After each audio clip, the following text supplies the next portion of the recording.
Paris Olympics ಇನ್ನು 4 ದಿನಗಳಲ್ಲಿ ಕೊನೆಗೊಳ್ಳಲಿದೆ. 76 ದೇಶಗಳು ಪದಕ ಪಟ್ಟಿಯಲ್ಲಿ ಸದ್ಯ ಸ್ಥಾನ ಪಡೆದಿವೆ.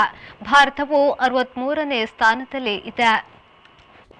ಒಂದು ಚಿನ್ನದ ಸಹಿತ ಇರುವ ದೇಶಗಳ ಸಂಖ್ಯೆ 24, 2 ಬಂಗಾರದ ಜೊತೆಗೆ 8, 3 ಕನಕ ಪದಕದ ಜೊತೆಗೆ 4 ಮತ್ತು 4 ಪದಕ ಸಹಿತ ಒಂದು ದೇಶ 12ನೇ ಸ್ಥಾನದಲ್ಲಿ ಇದೆ. 11 ದೇಶಗಳು 6 ಚಿನ್ನದ ಪದಕಗಳಿಗಿಂತ ಹೆಚ್ಚು ಹಾಗೂ ಇತರ ಪದಕಗಳೊಂದಿಗೆ ಮೊದಲ 11 ಸ್ಥಾನಗಳಲ್ಲಿ ಇವೆ.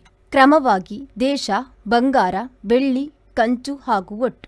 ಯುಎಸ್ಎ 24, 31, 31 ಒಟ್ಟು 86, ಚೀನಾ 22, 21, 16 ಒಟ್ಟು 59, ಆಸ್ಟ್ರೇಲಿಯಾ 14, 12, 9 ಒಟ್ಟು 35, ಫ್ರಾನ್ಸ್ 13, 16, 19 ಒಟ್ಟು 48, ಬ್ರಿಟನ್ 12, 15, 19 ಒಟ್ಟು 46, ತೆಂಕಣ ಕೊರಿಯಾ 11, 8, 7 ಒಟ್ಟು 26, ಜಪಾನ್ 11, 6, 12 ಒಟ್ಟು 29, ಇಟಲಿ 9, 10, 7 ಒಟ್ಟು 26, ನೆದರ್ಲ್ಯಾಂಡ್ಸ್ 8, 5, 6 ಒಟ್ಟು 19, ಜರ್ಮನಿ 8, 5, 4 ಒಟ್ಟು 17 ಮತ್ತು ಕೆನಡಾ 6, 4, 8 ಒಟ್ಟು 18.